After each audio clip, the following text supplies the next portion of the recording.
Magandang oras mga kababayan, mga ka-Golden Boy. Merong panawagan ngayon ang lahat ng mga students leader sa iba't ibang kolehiyo at universidad sa Metro Manila na mag-inhibit dapat si Chis Escudero sa nalalapit na impeachment case kay BP Sara.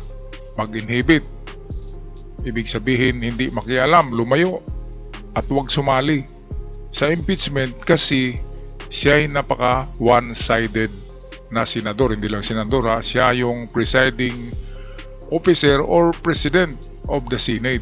Kaya ito ang video courtesy sa atin ng Bilyonaryo Agenda News Report. Mas malakas sa buhos ng ulan ang panawagan ng mga student leader para mag-inhibit si SP Cheese sa impeachment trial ni VP Sara. Giit nila, si Escudero mismo ang nagpapatagal sa paglilitis.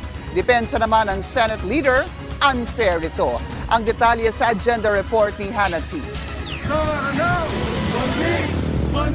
No match ang sama ng panahon sa panawagan ng student leaders na dumulog sa Senado ngayong araw.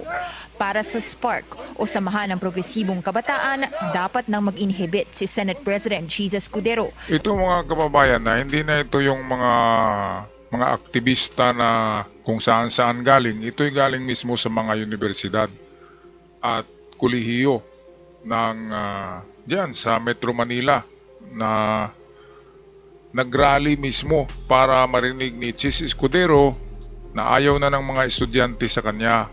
Siya yung nagpapatagal 2 beses niyang pinapatagal ang impeachment ni VP Sara. Pilit nilang pinipigilan. At isa pa diyan, imbis na siya yung presiding president, ay siya yung magsikan the motion. Diba? Kung anong motion na ibabato ni Bato de la Rosa Calvo, kung anong motion na gagawin, ay magsisigunda siya. Imbis na moderator siya, imbis na sa gitna siya kasi presiding officer ng impeachment, ay klarong-klaro na pumapanig siya sa mga DDS senators. Kaya ito, umpisa pa lang ito baka next week ay lalong dadami ang mga estudyanteng makikilahok dito sa rally para against kay Chis Escudero na wag na siyang lumahok diyan sa impeachment. Inhibit niya na ang kanyang sarili. Okay, balik tayo sa balita courtesy ng Bilyonaryo Agenda Reports. Sa pagiging presiding officer ng impeachment trial ni VP Sara, miyembro sila ng ilang youth groups, kabilang ang student councils sa ilang state colleges and universities. Ang leader daw ng impeachment court ang dapat nangunguna pagdating sa pag-exercise ng constitutional mandate ng Senado na maglitis. Problema, siya mismo yung number 1 na balakid dito sa proseso na ito. Siya mismo ang gumagawa ng mga dahilan para pagkaroon pa ng avenue itong mga gaya ni Cayetano, mga gaya ni Bato na magpupul ng mga dahilan, pupul ng mga issue tungkol sa constitutionality na supposedly simula pala na-resolve na. Nagpadala sila ng open letter kay SP Cheese tungkol sa inhibition. Toxic environment na raw ang Kongreso pagdating sa public discourse. Talagang napaka-toxic ng Kongreso ngayon dahil kay Chis Escudero. Kasi siya mismo yung naglilikom tinitipo niya yung mga DDS na senador at meron na silang na-recruit ngayon na pandagdag kasi sila ay 13 na ngayon, noon ay 11 pa yan. Kaya ngayon majority na ang grupo ni Chis Escudero. Ngayon itong mga veterans senator katulad nila Ping Lacson at Tito Soto, sina Grace po ay nagkaroon din ng parang minority group at baka si Tito Soto ang magiging next presiding officer. Walang problema kung si Tito Soto kasi sinusunod naman ni Tito Soto ang talagang rules of impeachment kasi na-experience na ni Tito ni Soto ang isang impeachment na siya rin yung Senate President noon at alam na alam niya ang mga batas diyan. Kaya sumobra na tong sila Chis Escudero Ang tagal-tagal, wala namang mawawala kapag i-impeach ang isang opisyal. Kapag wala siyang kasalanan, hindi naman yan makulong, di ba? Dito kasi klarong-klarong mga ebidensya, mga resibo, lalo na yung mga bank accounts, nakakahiya talaga yon kapag mabuksan. Kaya talagang tinataya nila ang buhay nila diyan. lahat ng kayamanan para lang hindi ma-impeach at hindi mabuksan yung mga bank account kasi nakakahiya. Nakakahiya kapag nakita yan ng madlang Pilipino, ng masang Pilipino kapag nalaman na totoong merong mga bank accounts, ay yung mga didilis na yan, mga didiis na loyalist ni Digong, ay babaliktad na yan kagaya ni Tunying. Si Katunying bumabaliktad na eh. Nakikita na ni Tunying kung ano ang nariyan sa sa grupo ni Sara ni Digong. Kaya nagbaliktaran na ngayon. Alright, balik tayo sa balita, courtesy sa atin ng Bilyonaryo Channel. Dahil urong-sulong daw ang mga mambabatas pagdating sa impeachment proceedings. Matatandaan itong Hunyo, si Escudero ang nag-anunsyong mauurong ang impeachment proceedings sa huling araw ng 19th Congress. Yan ay para magbigay daan sa priority legislation sa Senado. Kasunod niyan, siya rin ang nagsabing bukas ang plenaryo sa anumang motion ng senator judges, kahit ang mismong motion to dismiss the complaint na ginawa ni Senator Bato de la Rosa. Sa oras ng inhibisyon ni Escudero, mababalik na raw ang tiwala ng publiko sa Senado. Wala siyang sariling pagtindig dito sa Isapainen. Wala silang nirekomenda ang bagong presiding officer, pero para sa kanila, hindi na dapat si SP Cheese. Agarang buwelta ni Escudero, unfair ito at unnecessary. Teka sandali, bakit sabihin niya na unfair? Siya yung napaka-unfair kasi 3 beses niya na dinidelay itong impeachment. 3 beses na at ngayon meron pa siyang move ngayon na pang-4 na i-delay na naman niya. Talagang humahanap siya ng alibay. Imbis na siya yung magpursige na matuloy na yung impeachment, ay siya yung gumagawa ng delaying tactics na yan. Kaya dapat lang talaga ay ma-impeach ng taong bayan din ito si Escudero kasi hindi matatanggal dyan eh. Ngayong eleksyon sana dyan sa Senado mismo sa kanila ay wag nilang iboto ito. Kasi nakakahiya yung Senado na yan. Na ano pa sila eh. Itong mas maganda pa nga ang Kongreso kaysa Senado ngayon. Kasi sa Congress ay diyan nga nanggaling yung impeachment articles eh. Pero sa Senado wala talaga. Wala silang aksyon sa impeachment dahil baka lahat sila ay, hindi naman lahat, pero majority diyan na mga DDS senator ay baka merong parte sa mga confidential fund ni VP Sara or kung sino man diyan ay baka nga meron silang diyan, di ba? Merong koneksyon kaya tatakot sila. Kaya pumapanig sila kay VP Sara. Yun yung sabi ng mga karamihan eh. Na itong mga kontra-gobyerno, mga DDS na senator ay baka kasama sa nakikinabang kung ano man ang meron kina VP Sara. Alright, balik tayo sa ating balita, courtesy ng Bilyonaryo Channel. Hindi sumasang-ayon sa kanila o sumusunod sa kanila, hindi na patas. Being fair means applying the rule evenly to everyone regardless of who it is. Klarong pabor silang ma-impeach ang Vice President. Klarong ayaw nila sa Vice President. Sinabi ko rin nilang ulit na noon. Ito mga kababayan, sino ba tong ayaw? Sino ba tong may gustong ma-impeach?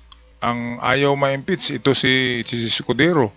Ngayon, sino bang boss ng Senado? Di ba ang taong bayan? Sino ba ang taong bayan? Ito yung mga estudyante ngayon na nandyan sa harapan ng Senado na kahit umuulan ay nandyan nag-rally.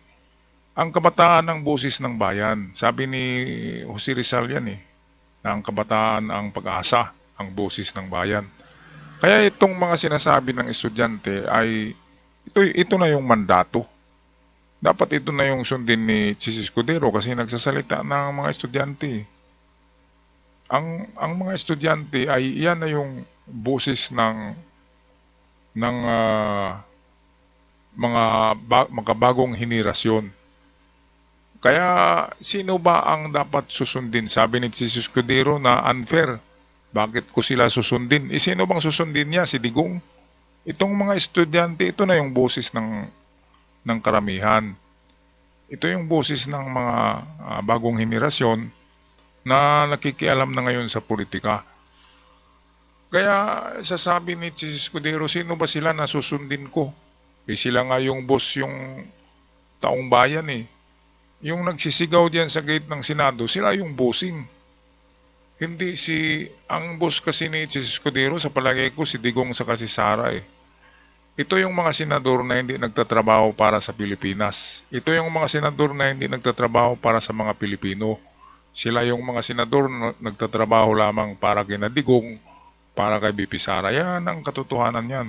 Kasama diyan si Bato. Sino pa ba ang nagtatrabaho kay Digong? Bongo, Robin Padilla, Marcolita, at iba-iba pa, di ba? Meron pang mga bilyar. Ayan, so klarong-klaro naman yan. Kaya ang Senado ay dapat yan yung nagtatrabaho para sa taong bayan. Hindi yung ang Senado ang nanlulupig. Kaya nga dapat, maraming nagsabi na dapat buwagin na yung Senado na yan. Walang kakwenta-kwenta. Aksaya lang yan sa sweldo ng, napakalaki naman ng mga sweldo ng mga yan. May pork barrel pa. Diba? Tapos hindi ginagawa yung trabaho. Katulad ni Robin Padilla, sino bang pinagtrabahoan ni Robin Padilla?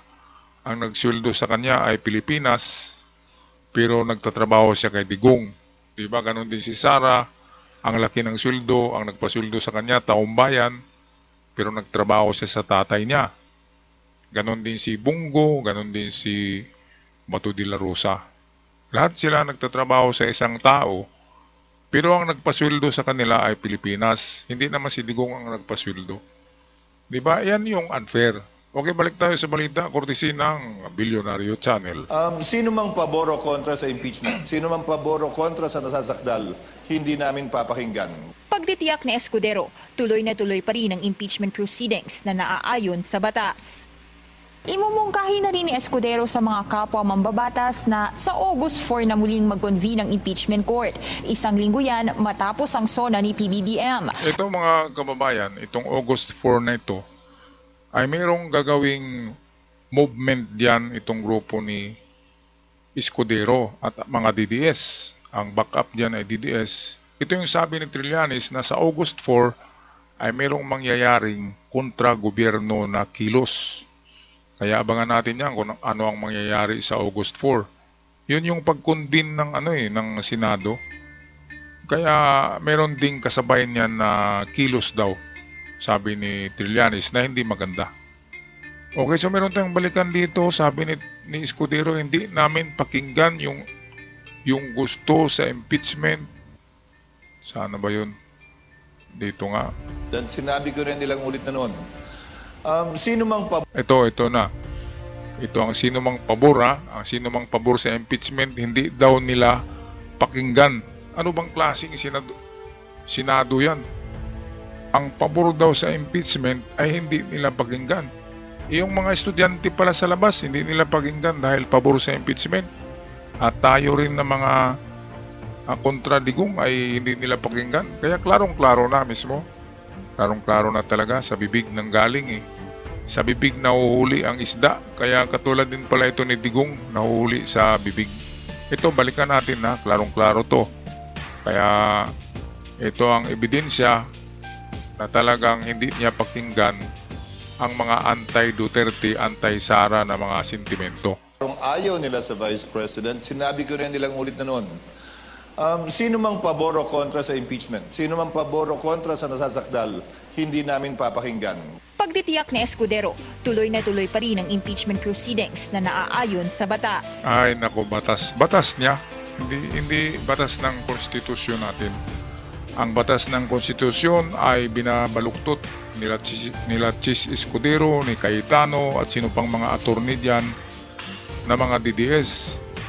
Ay nako, ang nagsabi niyan ay yung mga dating mga mambabatas din na retired na ngayon, na talagang ginagago na nila ang konstitusyon natin. Kaya dapat lang alisin sa Senado ang mga taong ganito ang pag-iisip, na imbis na pagsilbihan ang bayan ay nagsilbi sila sa isang tao. Yung tao yun na doon na maluktot na sa sa ICC. Alright, so ako'y magpaalam na mga kababayan, paki-comment sa inyong komentaryo sa ating comment section. At sa mga bago pa lamang ngayon nakabisita, huwag kalimutan mag-subscribe, malaking tulong para sa amin. Hanggang sa muli, paalam at ingat ang lahat.